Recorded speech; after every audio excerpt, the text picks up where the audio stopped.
Welcome to the Deep Dive, where we extract the most important nuggets of knowledge from stacks of sources, all tailored for you. Great to be here. Today, we're diving into a really fascinating story, one that kind of reshaped how we think about brand communication. Remember Beats by Dr. Dre headphones? Oh, yeah. Hard to forget. Launched back in 2006, right? For a hefty $300. I was nearly 10 times what you'd pay for normal earbuds then. Exactly. And the question is, how did they become this cultural phenomenon? They sold $500 million worth of product before they even paid for a single traditional ad. It's incredible. And it points to something much bigger than just having a good product. It was Yeah. about a really masterful communication strategy. It really was. It was a very coordinated effort. Dr. Dre and Jimmy Iovine, the founders, they weren't just selling headphones. They were selling an experience, a whole lifestyle. They Right. used their connections, artists like Lady Gaga, Miley Cyrus, Nicki Minaj, getting Beats into music videos, creating special editions, even integrating the sound tech into Chrysler cars and HP laptops. It wasn't just random ads. It was this seamless weave of messages everywhere. And that seamless weave, that's exactly what we're going to unpack today. This deep dive is all about integrated marketing communications, or IMC. Right, IMC. It's basically the strategic playbook companies use, making sure all their messages, all their communication efforts work together harmoniously. Speaking with one consistent voice, that's the goal, across every single touch point to hit their business objectives. So our mission today is to give you a shortcut to really understanding IMC. We'll break down the core ideas, explore the huge range of tools marketers have now. Yeah, from the old standbys like TV ads to, the cutting edge digital stuff, social media, experiential marketing. And then we'll look at how top brands, so we've got examples like Honda and Accor Hotels actually put this theory into practice. So you'll get a real sense of how companies manage this complex communication world to connect effectively with you. Okay, so let's start with the basics. What is IMC at its heart? Well, fundamentally, it's about the coordinated use of all these different communication tools, making sure they work together, they reinforce each other. Like an orchestra. Exactly like an orchestra. Every instrument plays its part, but it creates one unified, powerful piece of music. And the aim is to achieve the company's goals effectively, but also cost efficiently. And why is this so critical now? More than ever, perhaps. Because the communication landscape is just noisy, it's incredibly fragmented. Without IMC, a brand's messages can just become this random jumble. Confusing. Totally confusing, sometimes even conflicting messages going out. Customers get lost. So marketers really need that 360-degree view of the consumer, Understanding every interaction. every single one, to see how it shapes perception. When you do IMC well, you get clarity, consistency, and just much greater impact. And this integration, it happens on different levels, right? It's not just one thing. Correct. There are sort of 4 key levels to think about. First is horizontal integration. Okay, what's that? That's coordinating all the relevant marketing actions. Think packaging, pricing, sales promotions, distribution, making sure they all align with the communication campaign itself. So if your ads scream premium quality, Your packaging and price better reflect that. Absolutely. Everything needs to tell the same story for maximum customer impact. got it. Then what's next? Then you've got vertical integration. This is about lining up your communication objectives with the bigger picture, the company's overall marketing strategy, and its core business goals. So your specific campaigns always need to serve those higher level aims. Precisely. Whether that's growing market share, building brand loyalty, whatever the main strategic goal is. Okay, 2 down. Third is internal integration. This is crucial, but sometimes overlooked. It's about sharing information effectively within the company. Between different departments. Yeah, product development, market research, the sales team, customer service, they all have valuable insights. The Mhm. communication team needs access to that info to tell the full, accurate story. Everyone needs to be on the same page. Makes sense. And the last one. External integration. This is about coordinating with all your outside partners.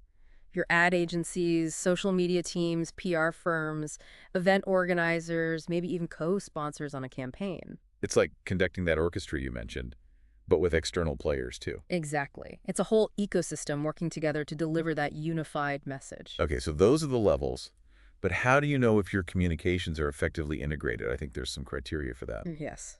The 6 C's. They're a great framework for evaluating effectiveness. The first one is coverage. Coverage. So who are you reaching? Pretty much. It's the proportion of your target audience reached by each communication option and the overlap between them. Are you reaching new people or just hitting the same ones over and over? Right. Avoids redundancy. What's next? Contribution, this asks. How much does each specific communication element, an ad, a social post, an event, actually contribute to getting the response you want? Like building awareness or changing an image or actually driving a sale. Exactly. What impact is it inherently capable of having? Okay. Third C. Commonality. This is a big one for branding. To what extent do different communication options reinforce the same core associations? So consistency in the message and the feeling it creates. Precisely. Ensuring that common thread runs through everything builds that strong, coherent brand image consumers can easily recall. Makes sense? Number 4. Complementarity. This recognizes that different tools often work best together because they emphasize different things. How so? Give me an example. Okay, maybe you use a cause sponsorship to build trust and show community commitment. At the same time, you run TV ads that really hammer home your product's performance advantages. They complement each other, building a richer brand picture. Got it. They work better together than alone. What about the 5th C? Conformability. This is about how well a specific communication works for different types of consumers. Well, does it resonate with someone who's completely new to your brand? And does it still work for someone who's already familiar with you and has seen other messages? It needs to be effective for both. That's a tricky balance. It can be. And finally, the 6th C is cost. You have to evaluate all these other criteria against their cost. Naturally, you need the most effective and efficient program possible. Bang for your buck. Exactly. So the big takeaway from these 6 C's is that they really force management to think holistically. Consider every single customer contact point. Unify the brand image, unify the messages, maximize the impact. Right people, right message, right time, right place. That's the essence of it. Okay, great foundation. Now let's dive into the actual toolkit. What are the main communication formats marketers use? Let's start with, well, the big one, advertising. Right, the classic definition. Any paid form of non-personal presentation and promotion of ideas, goods, or services by an identified sponsor. And television is still a major player here, isn't it? Despite everything. Oh, absolutely. Its strengths are pretty clear. Vivid demonstration, powerful imagery, creating emotion. And think about captive audiences during huge events like the Super Bowl. It's extensive, right? And cluttered. Very expensive, hundreds of thousands for a 30-second national spot. And yes, the clutter is immense. Plus, messages are fleeting. And now you have the shift to streaming services like Netflix, Hulu, that's changing the game for traditional TV ads. Still, a great creative can cut through. You mentioned Aflac earlier. Yeah, the Aflac Duck. That campaign was genius. It took a relatively unknown insurance company. They had like 13% name recognition, up to 91%. Sales jumped 28% in the first year. It even worked in Japan. Shows the power of highly creative TV. What about print advertising? Magazines, newspapers. Different strengths. Print allows for more detailed information. Readers engage at their own pace. You can build strong user imagery. Think about those award-winning iPad mini ads on magazine back covers showing the size comparison. Very clever. But the downsides? Declining readership, maybe. It's static. Yeah, readership is a challenge. It's passive compared to video. And newspaper reproduction quality isn't always great. The picture, headline, and copy have to work really hard. Okay, how about radio advertising? Radio is surprisingly pervasive. Something like 93% of U.S. citizens 12 and older listen daily. It's flexible, stations are targeted, production is relatively cheap, and you can get quick responses. And it engages the imagination, right? Through sound. Totally. And now with podcasts booming, you have this whole new avenue for targeted audio advertising. It's a really interesting space. Moving into the digital realm. Yeah. Online advertising. What are the key advantages here? The big ones are trackability and targeting. You can track clicks, time spent on site. You know exactly what's working. And you can target based on keywords people search for, the context of the website they're on, their past behavior. Super precise. Very. Plus, you have diverse formats, text ads, video, interactive stuff. But there are downsides, too. People screen out messages. There are bogus clicks. Sometimes you lose control over where your ad appears. And we're seeing more native advertising, right? What's that exactly? Yeah, that's becoming really popular. Native ads are basically paid commercial messages designed to match the look and feel of the platform they're on. Like a sponsored article that looks like a regular news story. Exactly. Right.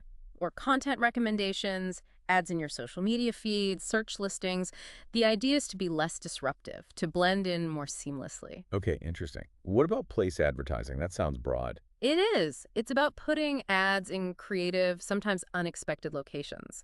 Billboards are the classic example, but now they're often digital with sound and movement like a 15-second cell. It goes beyond billboards. Oh, yeah. Think ads on movie screens before the film, on airplane bodies, transit systems, sports arenas, even on garbage cans or airport luggage carousels. Wow. There were those Folgers coffee ads on steaming manhole covers in New York. Clever. Or eBay putting stickers on empty storefronts. Chang Soda Water in Bangkok made a giant bubbling bottle display sales quintupled. Companies even buy naming rights for stadiums now. And that includes product placement in movies and TV. Definitely. Marketers pay big bucks for their products to appear naturally within the story. You mentioned Beats earlier. That was huge for them. And Heineken in James Bond. Right. Reportedly paid almost $40 million for Bond to drink Heineken instead of his usual martini in Skyfall. Generated massive exposure, tons off-screen campaigns linked to it. Sometimes brands like Nike just supply products for free, hoping for placement. Okay, one more under advertising. Point of purchase. POP. This is all about communication right in the store, where the buying decision is often made. Ads on shopping carts, in-store demonstrations, little coupon machines. The silent salesperson. Exactly. And now mobile marketing is blurring the lines, reaching consumers with offers on their smartphones while they're actually in the store. Okay, let's shift gears to purely online communication. Mm-hmm. The company website seems fundamental. Absolutely crucial. It's your digital home base. It needs to embody your purpose, history, products, vision, and usability is key. Ease of use, meaning Easy navigation, clear content, and physical attractiveness, the layout, fonts, colors. Research shows delighted website visitors are way more likely to take the next step, like test driving a car. how do you get people to the website? Two main ways to drive traffic. Search engine optimization, SEO, is about improving your non-paid or organic search rankings. This is generally less costly. And the other way. Search engine marketing, SEM, this is where you pay search engine companies like Google to feature your site prominently when people search for specific keywords. Like McDonald's paying to show up when someone searches burger or fast food. Exactly. You typically pay per click. Generally, you use broader terms for brand building and more specific terms if you're trying to generate direct sales leads. Now let's talk social media. It's transformed marketing, hasn't it? Completely. It's the means for consumers to share text, images, audio, video with each other and with companies. So what's the role for marketers here? Several things. Establishing a public voice and personality for the brand, reinforcing other communications, often very cost-effectively, encouraging customer innovation and feedback, building online communities. And it comes with challenges. Big time. Consumers are engaging more deeply, which is great, but not all brands feel naturally social, and there's that always-on expectation. People expect instant responses from companies. You have to take the good comments with the bad. Right, you can't control the conversation entirely. Nope. Remember the Frito-Lay Do Us a Flavor contest? Their Facebook app crashed because so many people tried to submit ideas. Shows the immense power, but also the risk if you're not prepared. There are so many platforms. Let's break some down. Online communities and forums. These are spaces built around common interests. Companies can sponsor them, participate, gather insights, build bonds. Apple has huge discussion groups for product help. Lego famously crowdsourced ideas on forums that became actual products, like their Minecraft sets. What about blogs? It's still relevant. Definitely. They're important outlets for word of mouth, both company blogs and independent ones. Though the FTC requires bloggers to disclose if they have a relationship with marketers, they mention. And the big ones. Social networks, Facebook, Instagram, LinkedIn, Twitter, TikTok, WeChat. Hugely powerful for both B2C and B2B. But marketers face challenges because these platforms are primarily social, not commercial. Plus, user-generated content always carries some risk. And customer reviews are massive now. Huge influence. Nielsen found they're the second most trusted source after recommendations from friends and family. Reviews really shape preferences and buying decisions. There's also social pressure. Seeing lots of positive reviews makes you more likely to buy. This ties into viral marketing, doesn't it? It does. Viral marketing is all about creating content, audio, video, written that's so engaging or entertaining that consumers want to pass it along. Like Blendtex Will It Blend videos. Perfect example. Crushing an iPhone in a blender. Hilarious, unexpected, generated millions of views. It tapped into entertainment. Or Dollar Shave Club's launch video, super quirky, low budget, went massively viral, and the company got bought for $1 billion. Wow. Then there's influencer marketing. That's exploded. It's a multi-billion-dollar industry now, using popular online figures to promote products within their social media feeds. Top influencers can command huge fees, like $100,000 or more for a single post. But there are issues, like authenticity, fraud. Big issues. Authenticity is key, but hard to maintain. And social media fraud, buying fake followers or views, is a growing challenge, making it harder to know if you're getting real reach. How do companies even measure the return on all this social media investment? Seems tricky. It is complex. Apparently, something like 44% of CMOs admit they can't really measure the overall impact, but there are tools. Google Alerts, BuzzSumo, NuviTrack mentions, and Sentiment, and analysts try to categorize benefits. Like what? Short-term financial wins, like sales increases after adding reviews.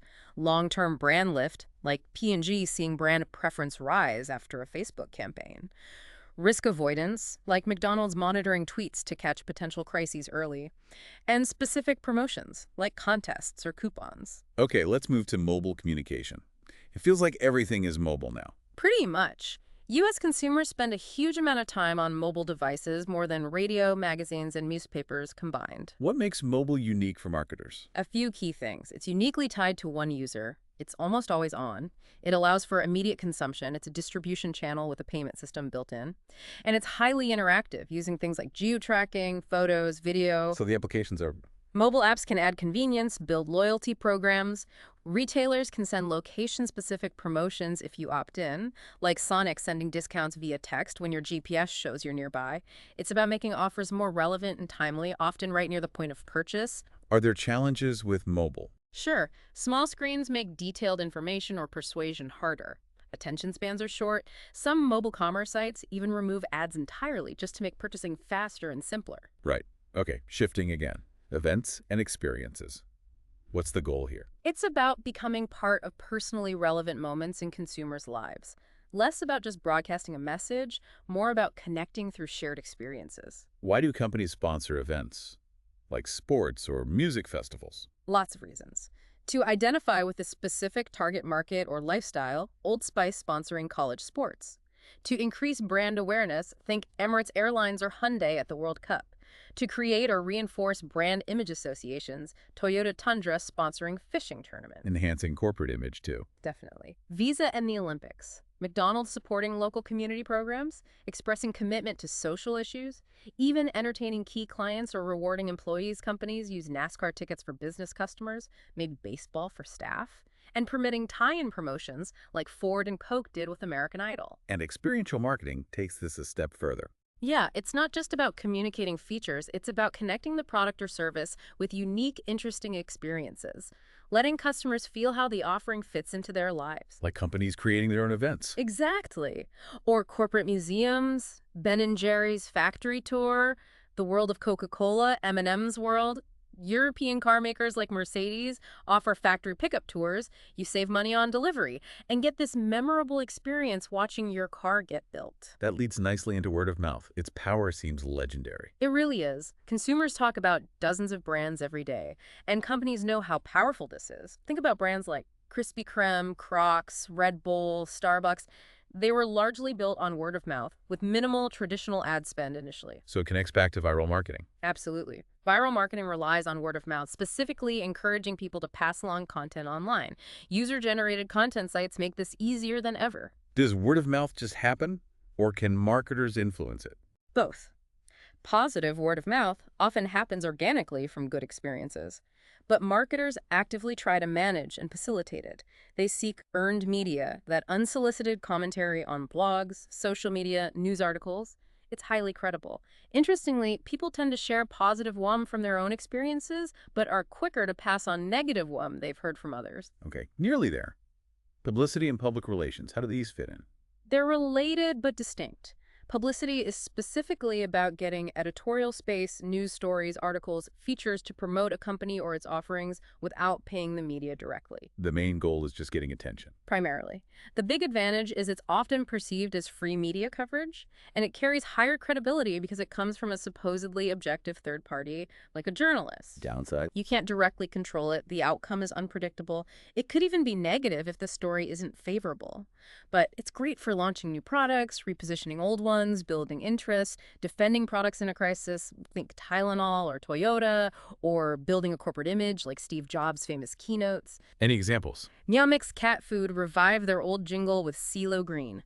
Just through publicity efforts, they got over 1,200 media placements, reached 535 million impressions, and saw web traffic jump 150% just by generating news buzz. So how is public relations PR different? PR is broader. It focuses on managing the overall reputation of the company and its offerings and building relationships with various public customers, employees, investors, the community. So monitoring attitudes, distributing information. Right.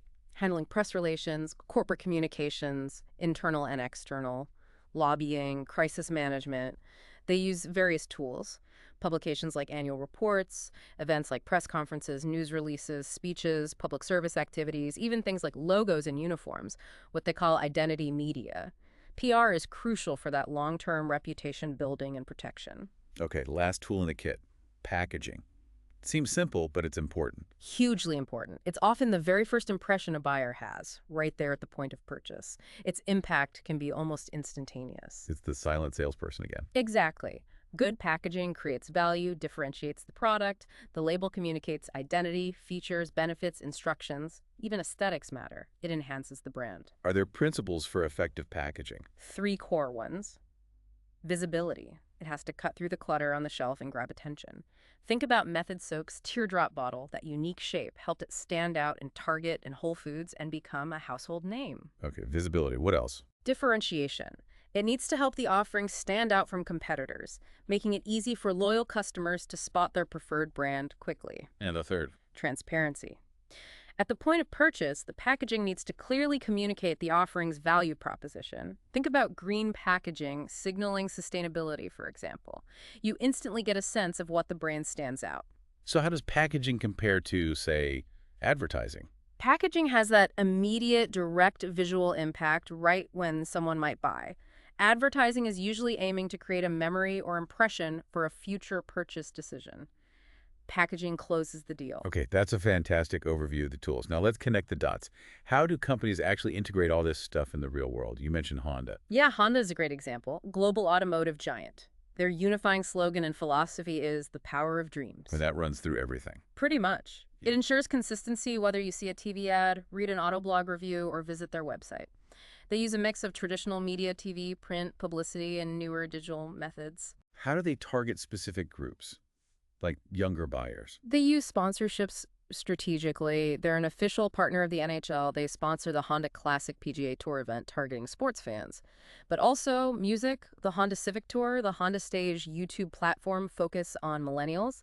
About 60% sports, 15% festivals, that kind of breakdown. And their digital campaigns sound pretty innovative. They really are. They did a hashtag Cheerin's campaign using positive social media content during a sales event. The hashtag Fireblade selfie campaign was clever. Users posted selfies with the hashtag. Honda sent them personalized videos directing them to dealerships for test rides. It worked. Apparently. 14,000 selfies, engagement up over 91%.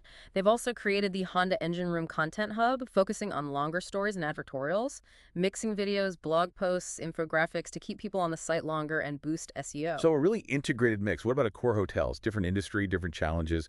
Totally different. Hospitality giant, over 4,200 hotels globally. They shifted to an asset-light strategy, focusing on management, but they faced huge disruption from online travel agencies like Expedia, review sites like TripAdvisor, and of course, Airbnb. So digital was a massive challenge and opportunity. Exactly. Customers sharing experiences instantly, booking online. Accor had to adapt. They invested heavily in their own website, their mobile app, social media, and online ads to drive more direct bookings, bypassing the intermediaries. How do they try to win direct bookings? Aggressively. In 1 year, they bought over 12 million keywords for SEM, sent 570 million targeted emails. They really pushed their own channels. And they focused on improving the customer experience digitally. Yes, that was key. They acquired a company called Whippelo to enhance their mobile app browsing, booking, digital services, loyalty program access, all in one place. And managing customer relationships. They launched the Voice of the Guest CRM system. Centralized customer data allows for more personalized service, targeted offers, even a personalized welcome message system. They found 93% of customers who used the welcome service wanted it again. Things like one-click booking, online checkout, streamlining the whole process. So both Honda and Accor, very different companies, show how vital IMC is. Absolutely. They both demonstrate how you have to strategically balance resources across traditional, online, mobile, all the tools we discussed to adapt to how consumers behave now. Ensuring the brand message stays consistent and impactful, ultimately driving business success in markets that are constantly changing. We've covered a lot of ground today, from the core strategy of IMC and those 6 C's, through this incredibly diverse toolkit of advertising, online, social, mobile, events, PR, even packaging. It's been a deep dive into how companies try to orchestrate all these elements to connect with you effectively. So here's something to think about as we wrap up. As technology keeps accelerating and the way we all interact keeps shifting, how will the very definition of integrated marketing communications continue to evolve? That's a great question. What new channels, what new forms of interaction might become absolutely essential for brands to master next? How will they ensure their message feels truly seamless and genuinely impactful to you in the future? Lots to consider there. We really hope this deep dive has given you a valuable shortcut to understanding IMC and maybe sparked some new questions for your own learning journey in this fascinating field. Yeah, I hope it was helpful. Thank you for diving deep with us. And From the Deep Dive team, we really appreciate you tuning in.